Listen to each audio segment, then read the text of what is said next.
Why don't we begin? My name is Benjamin Loring, and I am the Associate Director of the Center for Eurasian, Russian, and East European Studies here at Georgetown. And today, as part of our lunchtime seminar series, we are very honored to welcome Professor James Pettifer of St. Cross College at Oxford University. Dr. Pettifer teaches Balkan history at St. Cross College. In 2007, he was the Stanley J. Seeger Research Fellow at Princeton University. And from 2000 until its abolition in 2010, he also worked in the research and analysis branch of the Defense Academy of the United Kingdom. He is the author of several standard works on the Southern Balkans, Greece, and Turkey. And today he'll be speaking about his latest book, The Kosovo Liberation Army, Underground War to Balkan Insurgency, 1948 to 2001. And I'm holding up this poster, this advertisement, because there's a code at the bottom for those of you interested to order the book. You can get a 30% discount with the code. So all of those who are interested, please take a copy of the poster on your way out. Very good. Well, thank you, and thank you very much for the invitation. I think it's 4 or 5 years since I've done a seminar at Georgetown, and it's a great privilege to be invited back again, and it's very, very nice to see everybody. Thank you very much for coming. Thank you for the commercial. You usually get the program and the commercial afterwards, but we've done it this way around.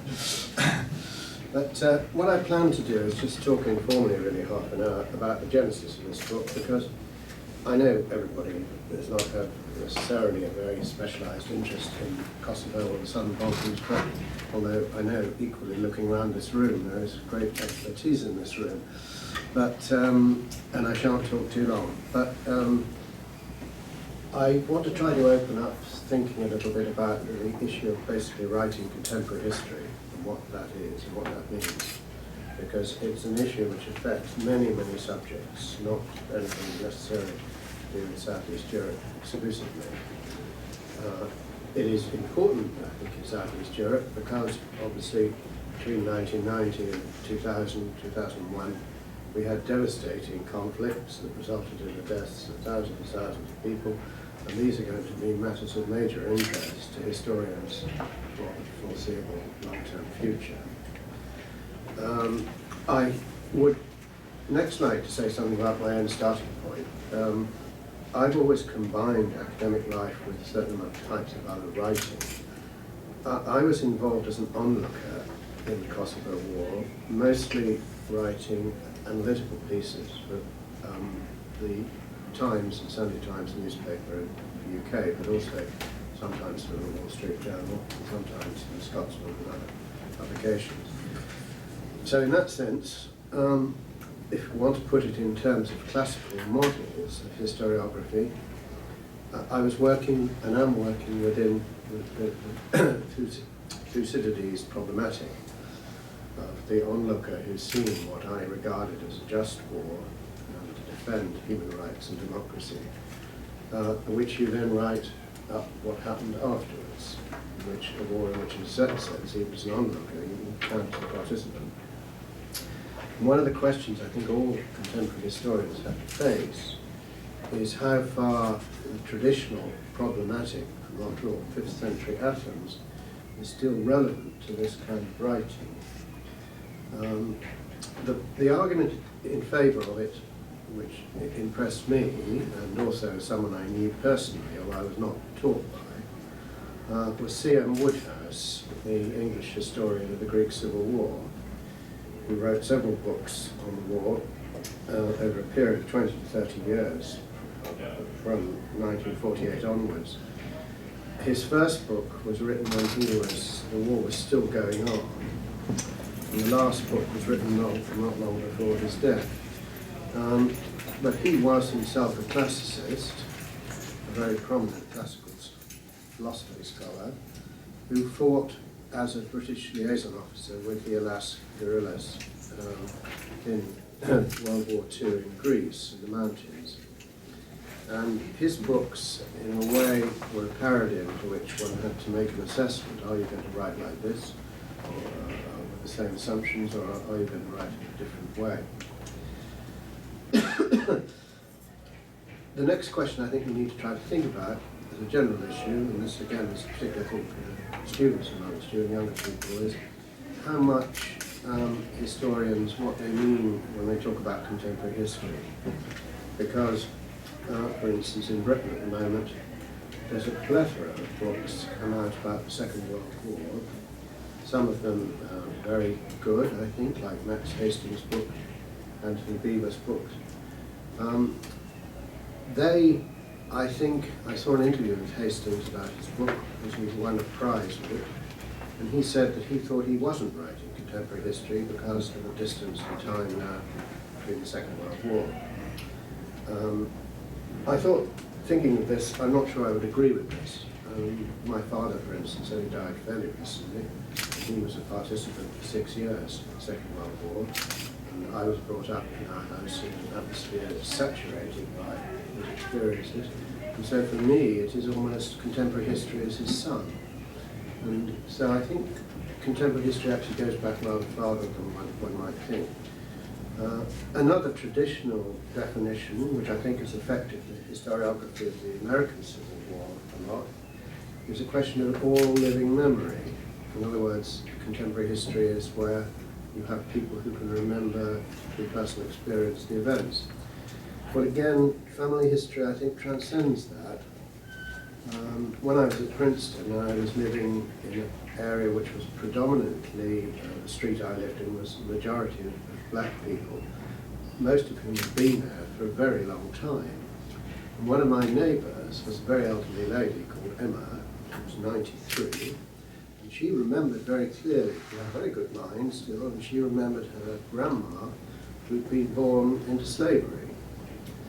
And the conditions of life were very, very alive to her.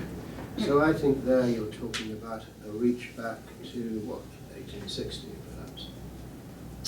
So the contemporary historical paradigm is very long. On the other hand, for non-historians, I think many people who are not academics would say contemporary history was much narrower. It's the world of CNN, the BBC. The Kosovo War in that context is quite a distant conflict now, maybe even Iraq is.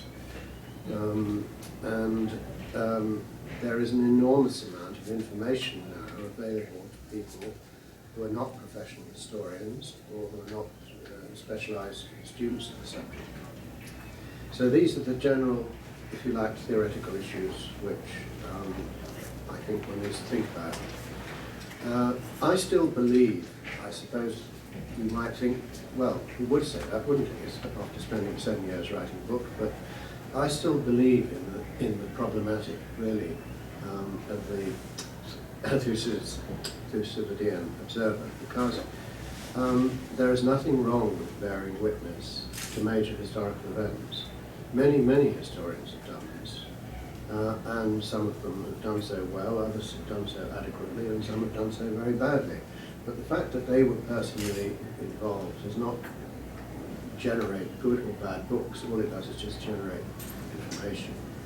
And so I think that the classical historians do have something to offer still. In terms of this book, the actual structure and narrative owes in some ways more to Roman historians than anybody else, Sallust in particular. We ran a series of seminars in Oxford on conspiracy as a course in history, with papers from a very wide range of periods, obviously from antiquity, but also from Renaissance Britain, 18th century France, 19th century Britain, where, for instance, there was a very fine paper, and I'm not saying this in any ideological sense, about the myth of the Jesuit threats in Britain in the 19th century by my colleague Richie Robertson, who's a professor of German at the university. So conspiracy is now, if you like, a very sexy subject. And this seemed to me to fit the raw material I had at hand here, because the as I tried to explain in the first chapter of this book, most Serbs knew nothing about what was going on in Kosovo prior to the war, except a few people who'd been there in the army, and they were mostly confined to bases most of the time.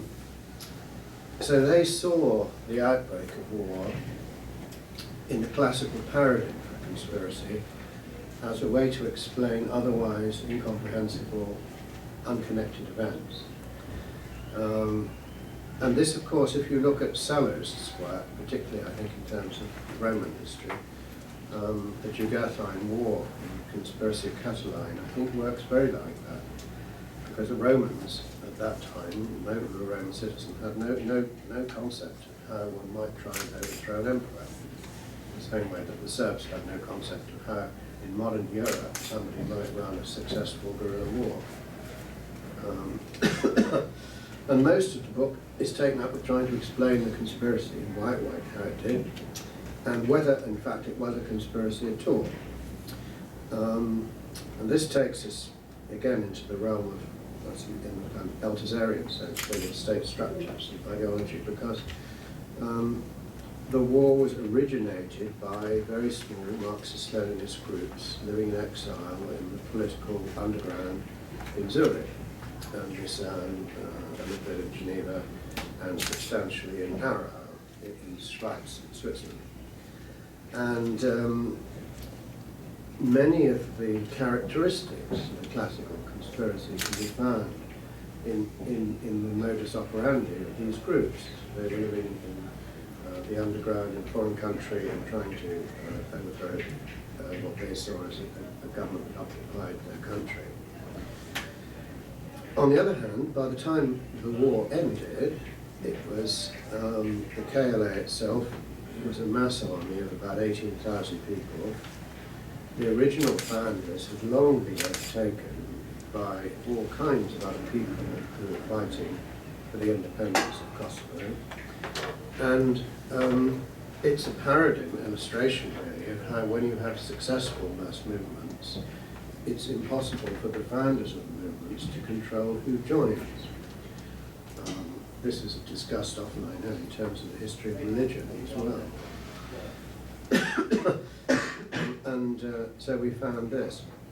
And I've tried to analyse how a movement can leave the political underground and become a successful insurgency through a mixture of luck, hard work, favourable circumstances, and very brave commitment by small groups of people in the early days.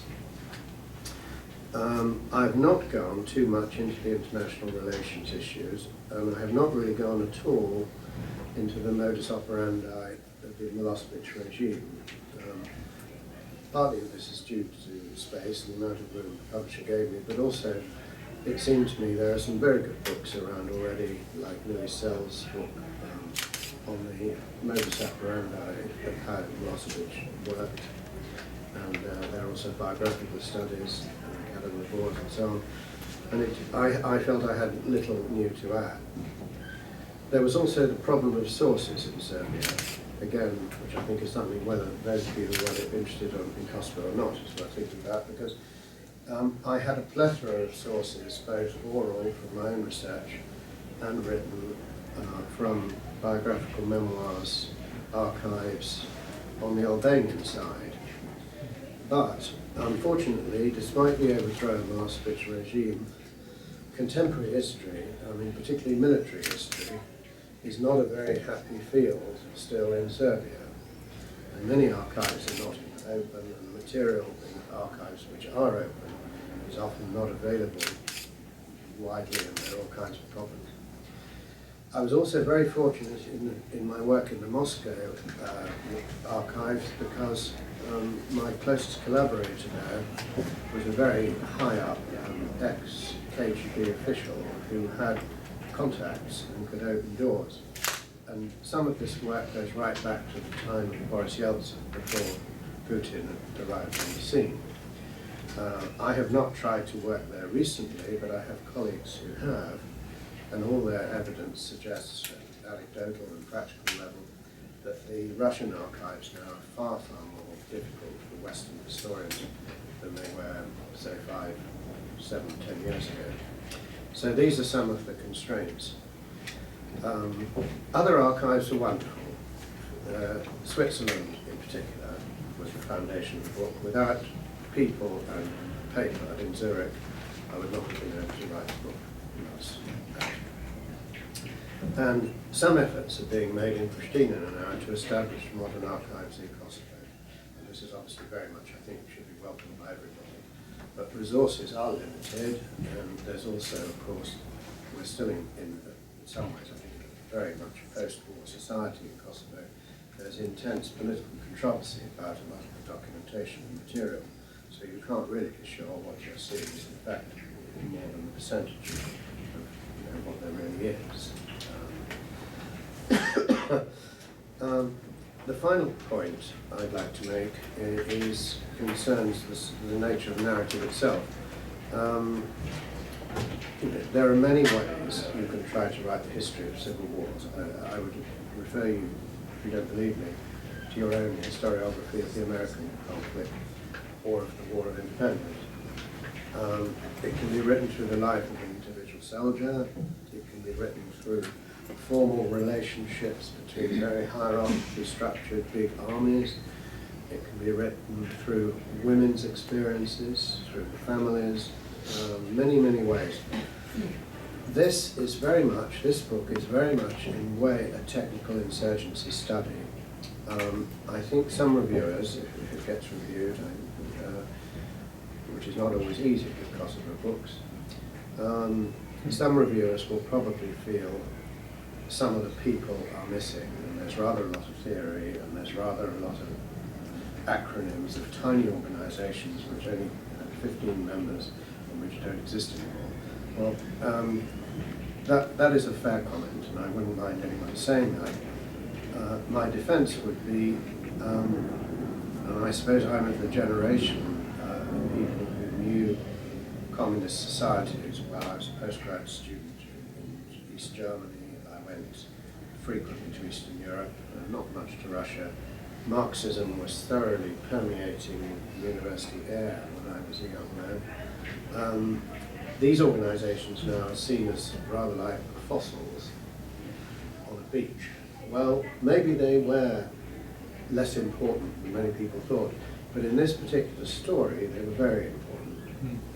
And one of the reasons I wanted to try to write the book was to set the record straight, because I felt in the Albanian world in general and in Kosovo itself, there is a problem now far beyond my interests, which affects everybody, with a historiography of the communist period and how communism is seen and what it was and how Marxist organizations work. And it is even difficult, I mean, I don't know if it's the case here, but we notice in Oxford now, I think it's a product really of the economic crisis in Europe, which I think is far more serious than most people in the United States have even started to grasp. But there is some now return of interest in Marxism with young people. But of course they can't get the books. When I was a student, if you wanted to read the German ideology or something, there was a Progress Publishers paperback that would cost you about the same as the price of a pint of beer. Well, now those things are actually not always easy to get. Some are available on free downloads and some on the internet, but a lot of other things aren't. And so there is a cognition problem. And so that was another, I suppose, encouragement to write the book in the way I did, because I think, if one writes history books and you're sitting around and you're trying to think what's really I should do next and what's really worth writing about, and what is less important or which someone else could do better or all these other things, there is a cognition gap, and you think, well, I know about this, or I can convey this, which other people may not be able to. And for that reason, I've taken the shape of the book as I have. I've said a certain amount about the internal workings of American diplomacy. This is mainly material which many people know, because a lot of it is sort of in the public domain, or half in the public domain, particularly about conflicts between Chris Hill and Holbrooke, side of the State Department, if you like to put it in a schematic way, and the Madeleine Albright, Hillary Clinton, well then Bill Clinton, sort of tendency of thought, and the one was much more sympathetic to intervention on the side of the Kosovo Albanians than the other side. The reason for that I emphasise is not because any kind of moral issues.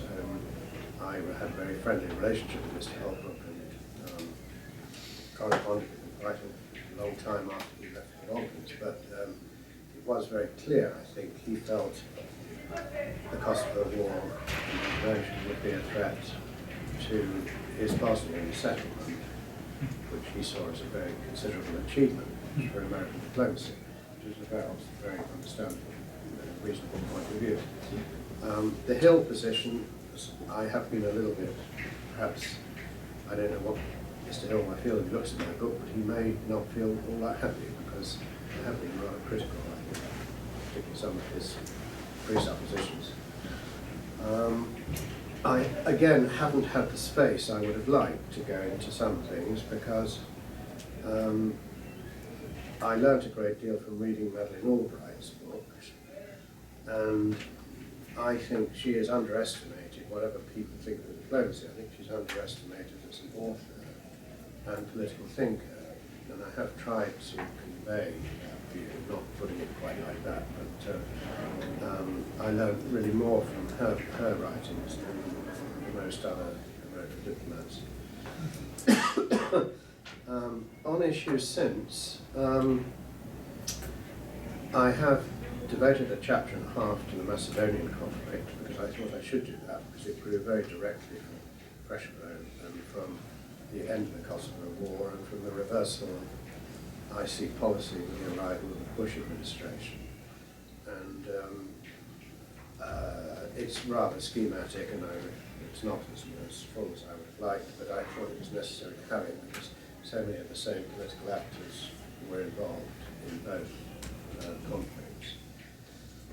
And I haven't speculated a great deal about the contemporary situation except to say, I think it's just stating the obvious, that still Kosovo has no security force or army of its own.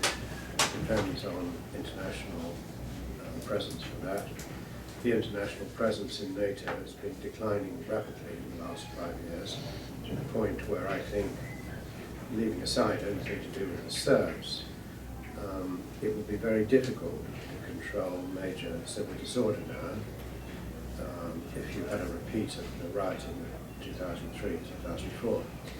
And so there is something of a security vacuum. I didn't put it in a rather cliched term, but I did conclude with saying that the issue of the KLA and its heritage is not going to go away, in my view, not because what happened in 1999, but also what's happened since, and what hasn't happened since.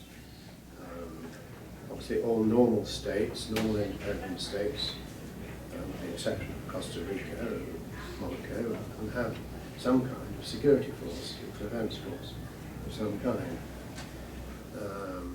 There is a Kosovo security force, but it is basically a civil defence organisation which has shown it's valuable, like dealing with earthquake, post-earthquake damage and so on, but it's not by any stretch of anyone's imagination, I think, anything to do with the defence of the territory. And this question, I think, will become more important because I don't want to go too much into contemporary issues, but there obviously is still an ongoing political crisis in the north of Kosovo, north of the Ibar River. The Serbs there now have, I think, renewed nationalism with the failure of the Tadic government to get re-elected in Belgrade and the replacement by Radical Party leadership. And I think they want essentially a second Republic of Srpska now. And I think my own view is, again, it's just a personal opinion, but I think one Republic of Srpska in the Balkans is quite enough. You don't need more. One in the garage, you can drive out. That's it. And so I would conclude by saying I think that, I hope people will read the book in the terrible cliche again of living history, because the issues in the history, like much other Balkan history, going much further back, are still with us.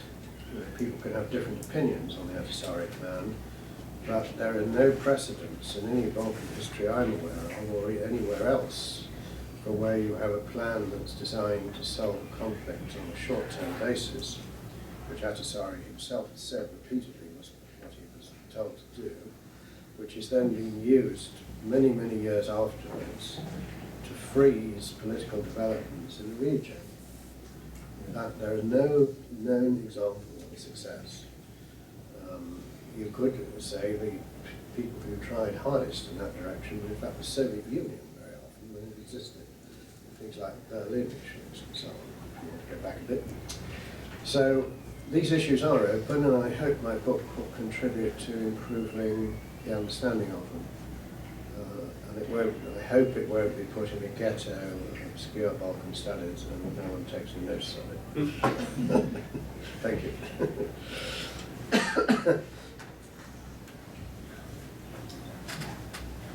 Questions? Professor, I apologize, I'm not an academic. I've been a prosecutor, but I've been doing. That's pretty good. I've been doing some rule of law work, which has taken me into Albania recently and some of the other former Soviet Eastern European countries. I was wondering if you could comment a little bit about any potential unification between, a greater Albania. What do you think about that?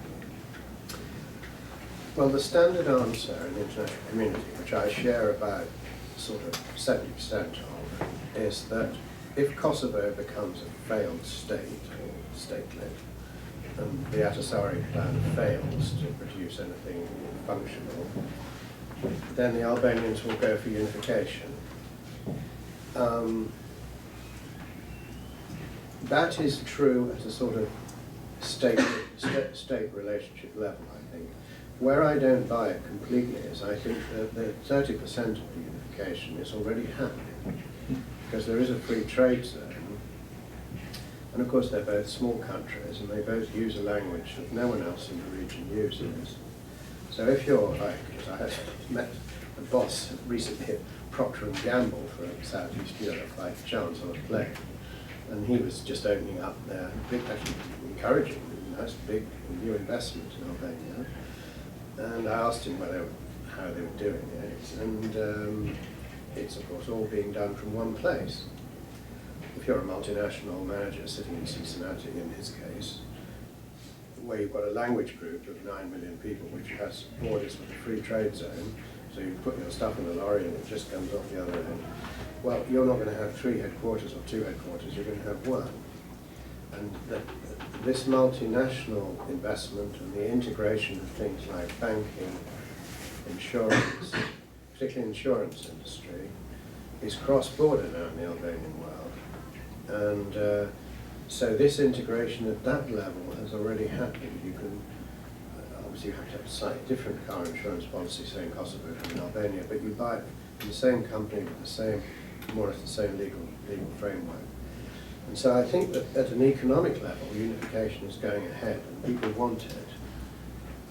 Most Albanians are not happy with the direction of international community policy towards them in the last few years. They feel everything has been focused on Belgrade, and they are quietly sort of, moving together to avoid problems in the future.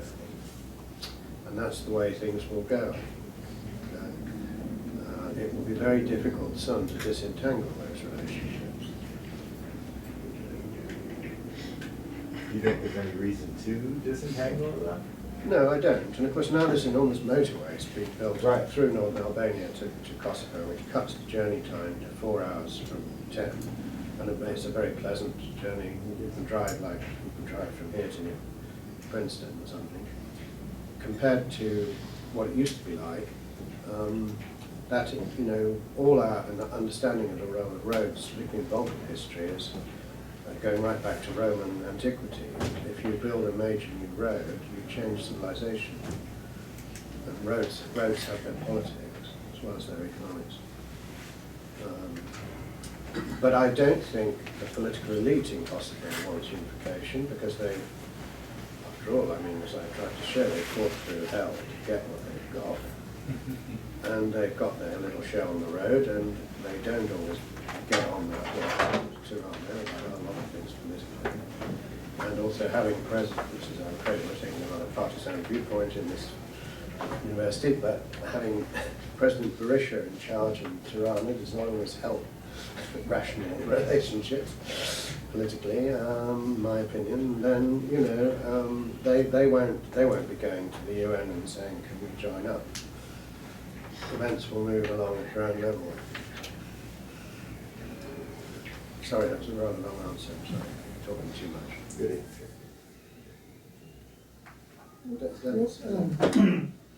What place do you reserve in your book for EU policy? Towards? Not much, because they had no effect on the war at any stage, really. I have a certain amount about the UN, which I suppose was taking similar positions. But at that time, EU, you know, didn't have the paraphernalia of Baroness Ashton type foreign minister, so they didn't. And also, different countries had very radically different policies. Because after Tony Blair's government's election, we came right behind Washington's policy, which was a big swing away from the kind of policies of the major government, which were much more sympathetic to Serbia. Although there, I think one of the interesting things I found, so this is a very parochial British discussion, but Professor Dilettant, I'm sure you know, is a very distinguished professor in London University. But, you know, there were dissidents, particularly Michael Howard was a very strong dissident against this intense pro-Yugoslavism of the, you know, what I've gone into in foreign office terms, the sort of Ivor Roberts period of British diplomacy. And that, I think the major governments actually perhaps things were a bit more grey than black and white. But at that time also, so there was no prospect of EU membership for any of these countries. There is a carrot, you know, which didn't exist. But I think everything had been decided post-Bosnia. Everything was just decided by NATO. Most of it. Yes, sir. I lectured in Yugoslavia in 1981.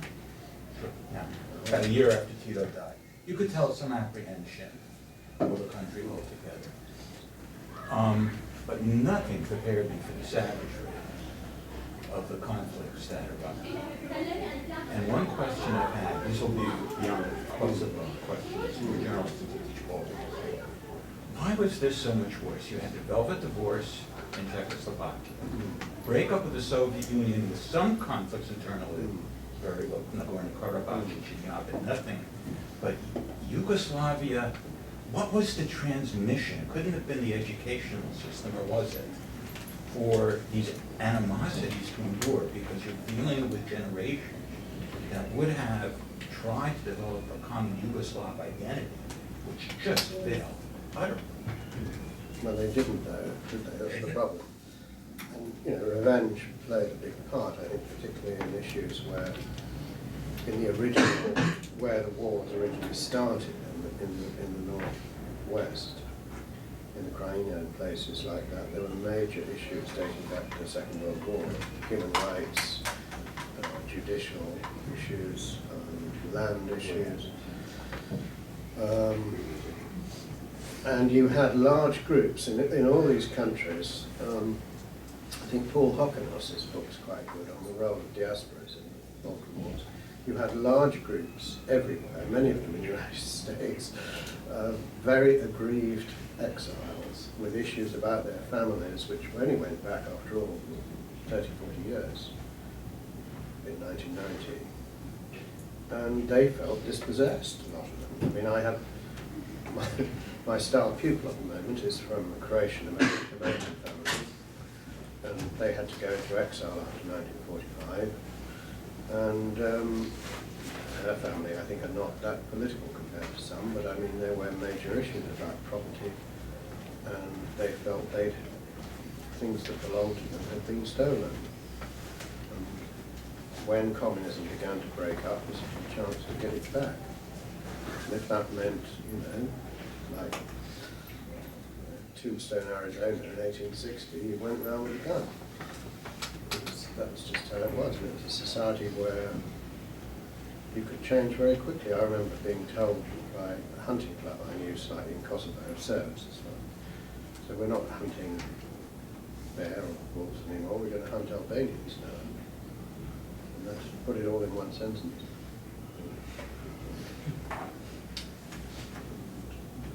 But Sabrina Ramit's books are the best, I think, on the breakup.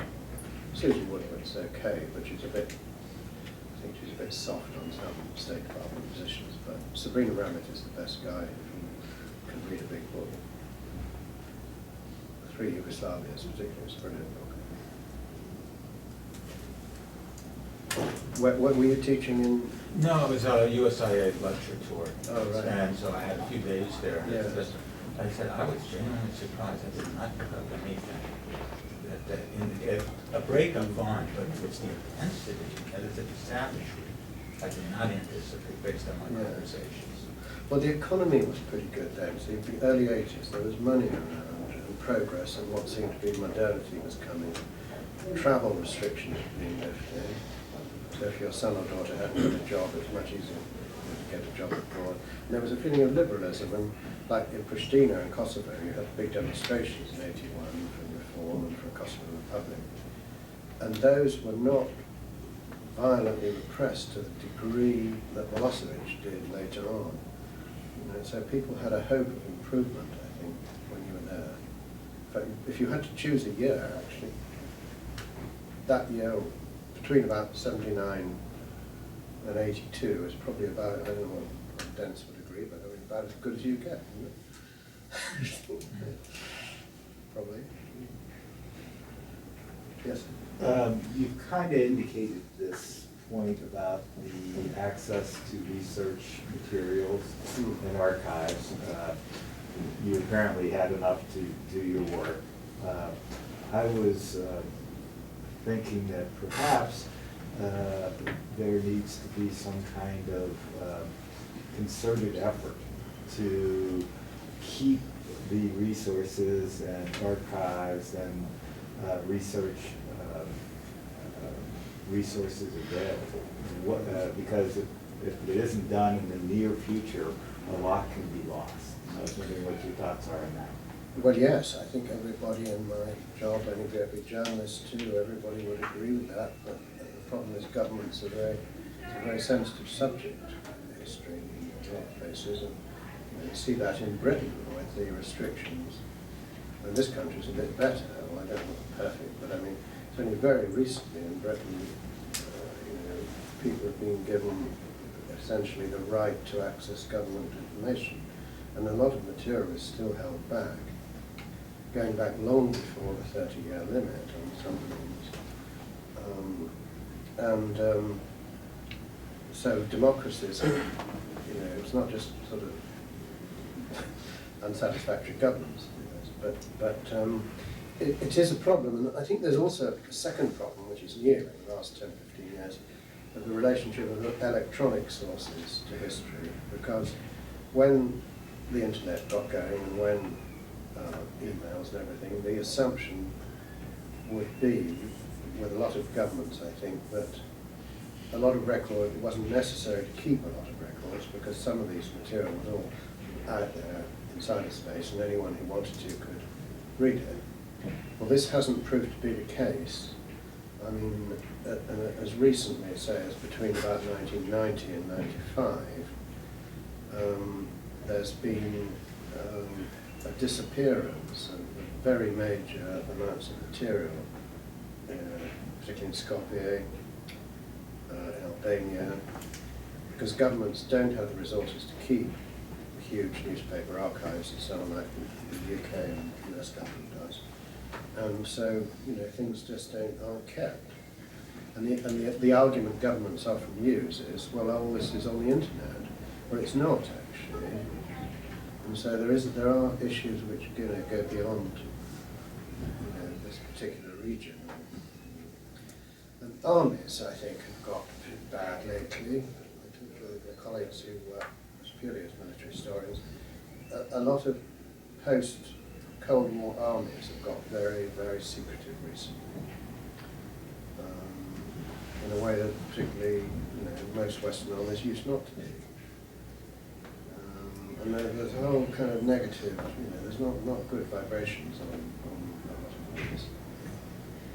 And you get, of course, big inputs now in Eastern Europe from various law enforcement agencies, and they may well collect material of interest, I don't know, but I don't think there's any way anyone can find out, because their databases are some of the most secure of all, and closed and hermetic. And so there's the whole problem of the nature of information in modern government, which is part of it. And private archives are very expensive to keep up. I have a very large personal archive, but unfortunately, the only reason I can manage to do it is because my mother owns a building which she doesn't use. A shed. Large shed.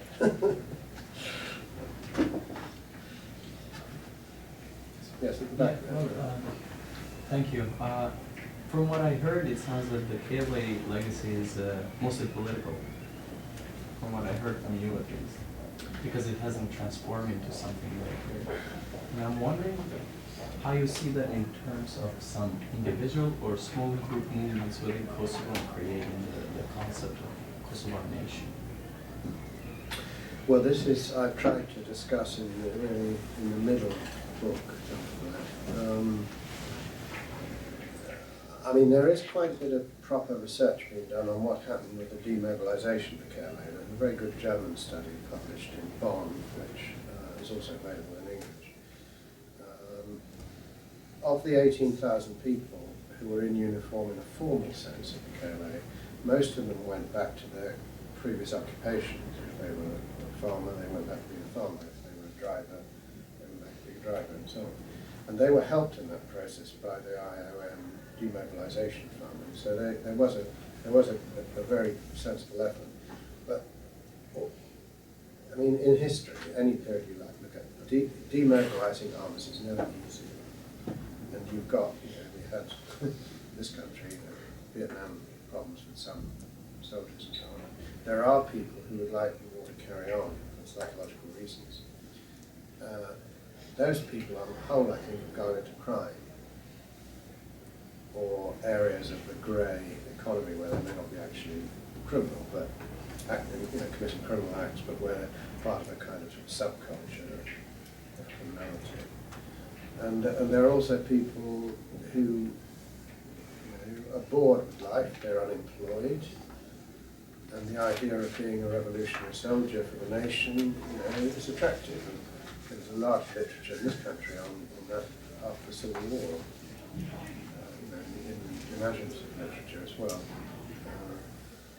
And so these factors are still there.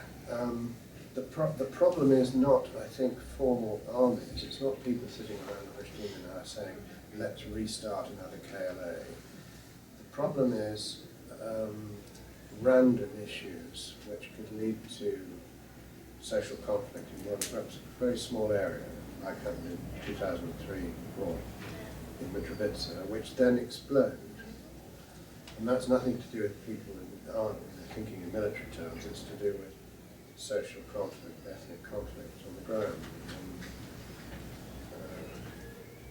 But I mean, the position is quite well known, as I've said in the book. I mean, it was the view of the US and UK government that with the Yatasari plan there should be a provision for a future Kosovo army, perhaps like the German army after World War II, with a transition of the officer corps, so that there were some NATO officers as well as Kosovo Albanian officers in charge.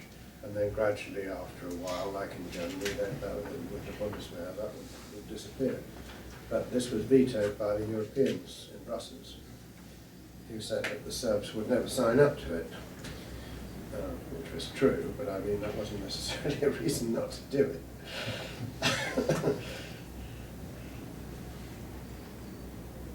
Yes? Yeah, you just, if I can touch upon the Europeans in Brussels that vetoed the UK, the American British proposal. As my question about is the future of Kosovo in terms of economics, and I don't know whether you mentioned in your book, but Kosovo is a small country and could have very well have been absorbed by the European Union. Whatever they could have found a way to get Kosovo in. As a matter of fact, now UK is within the Union but doesn't have euro as a currency. Kosovo is outside of the Union but has euro as its own currency. So how do you see the future of Kosovo in terms of the European crisis now? The political crisis, economic crisis? Yes, that's a very good question. Well, it does perhaps take us a bit off the terrain in some ways, but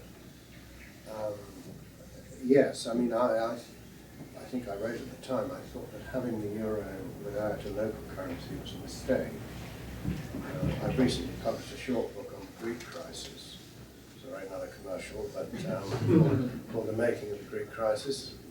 Cheap download on Penguin or Amazon, but it improves your flexibility enormously if you've got a local currency.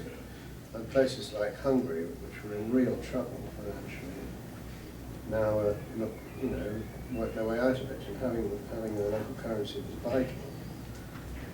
And this, I think it's very worrying. It would be much better. I mean, some people think if there was a crisis of a terminal kind with the euro, people in Kosovo would start using the lek, the Albanian currency. I've heard that they'll use the Dutch mark. Well, if they've got some left. But I mean, I don't see enlargement affecting the Western Balkans now at all. I don't see any appetite for enlargement in Brussels until the current crisis is sorted out. And that will affect everybody. It will affect Serbia.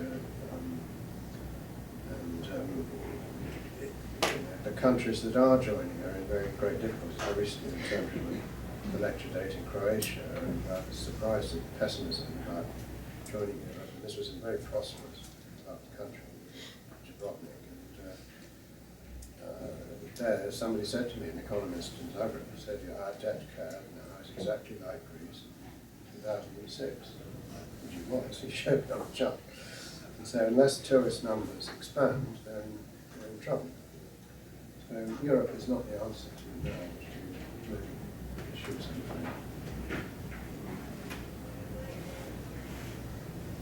Yes? I'm actually interested in the conflict in the north. Lately, according to the European Union rule of law mission, you mentioned that the major challenge faced by the government is actually the north of Kosovo. Some people say that the conflict has reached a deadlock, that nothing can be done about the Serbs in the north. I wanted to take your opinion on that. Do you think it's a deadlock, or do you think that something could be done, and if so, what? Well, ultimately, I think what happens in the north is controlled from Belgrade. There are certain parameters of local decision-making and so on, but the big decisions are really taken in Belgrade. And if Belgrade cut off the subsidies to the parallel structures into the other subsidies there, I think the Serbs in the north would have to deal with Pristina. But as long as the money continues to come in the way that it is at the moment, into the north from Serbia, then I think they'll just continue to behave as they do.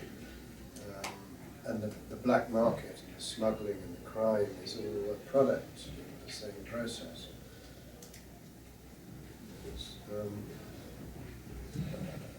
So I mean, unless something dramatic happens, which none of us can imagine, I personally don't see much room for change, I'm afraid. Yeah, but you mentioned at the beginning that there is like a form of economic integration between the Albanians and Albania, and then you want the Serbs to cut the relationship with Serbia. Would this be a fair play? And how would you convince them to do that? Well, I don't want to sound too dogmatic, but I mean, I think that the economic relationships are a good thing between Serbia and Kosovo because they're part of a natural business logic, particularly big companies' operations as they're evolving, as you can see.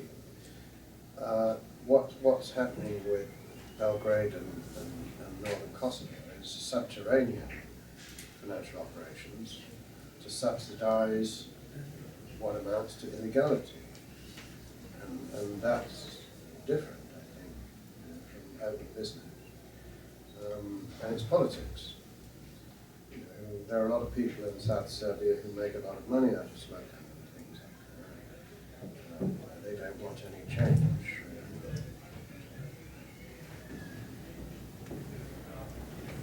Yes? As somebody with time on the ground, both in your part of the world and an area close by, I'm always drawn by the parallels between the situation in Kosovo and the situation in Moldova, where you have ethnically common Yes. people with languages, and yet with the breakup of the Soviet Union, the Moldovans decided not to reunite with Romania. You don't think that was the way it went? I don't think the Romanians wanted the Moldovans. Well, we can talk about that on the sidebar. But getting back to Kosovo, aside from the political interests, how much have the Kosovars developed that sort of sense of identity that would keep them from joining a greater Albania? Or is this something over time that because of the economic advantages and the like, might drive them to union where they didn't want one initially? Well, that is a very fine question, I think. I mean, that hits about 4 nails on the head, actually, because it involves culture, it involves religion to an increasing extent, and it involves economic life, and also identity. The young people in Kosovo have a considerable degree, I think, of a shared culture and shared personal behaviour and shared assumptions about the world with young people in Albania.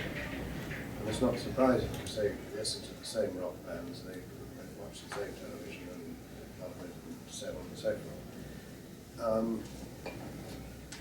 But religion is important because Islam is much more influential in Kosovo culture, daily life, than it is in most Albania, not all Albanian communities, but most communities. It's not very particularly important. And in some students of religion, I'd recommend my colleague Miranda Vickers' paper called Islam in Albania, which is published on the CSRC website, which is a very good kind of study of where things were going in about 5 years ago. But there are increasingly, I think it would be fair to say, radical religious influences in Kosovo, particularly Salafist groups. But this isn't confined to Islam. There's also a lot of Christian evangelism of various sorts, particularly from external-based churches, which traditionally have not had a presence in either Kosovo or Albania. And these people, some of them are very successful. I personally haven't had contact with the LDS Mormon Church in Tirana, which is a flourishing organisation, I think it's fair to say. I mean, it's not huge, but compared to what it was 10, 15 years ago, it's would be, I think, regarded as a rapidly growing church. The same is true of some evangelical groups. Now, these people, of course, have very different cultural perspectives on the future. They're people who want Islam to be taken more seriously in society on the whole, are socially conservative, Sunni, and they want Kosovo to stay separate. The more secular people are in general, I think the more open they are to the idea of a unified culture. And of course the young people's culture, and one should never forget, I mean, you're dealing with a society where something like 40% of people are under 28 or something. Their culture is materialistic on the whole, fairly hedonistic, one might say, and Western and free of various traditional assumptions about things. And so it's a very contradictory picture, and there are external influences involved, particularly on the Islamic side. Many people would regard these as positive. To retain religion within education in schools, for instance. Many Christians have supported Islamic initiatives about that. So it's a very complex picture, but I think a lot of people are worried that the young people are losing touch with their roots, in many East European countries. Sorry, I haven't answered your question probably very well. It's okay. The information is well worth the answer. But religion is important. This is why I think, and as I said, I would, if you've got time, have a look at Miranda's publication, because it's very well researched, and whether you agree with her conclusions or not, it's a very good piece of research work which makes people think. Well, we're just about out of time. Yeah, okay, right. Thank you very much, Professor Pettifer. Thank you very much. As always in Kosovo seminars, we get on to social engineering. I think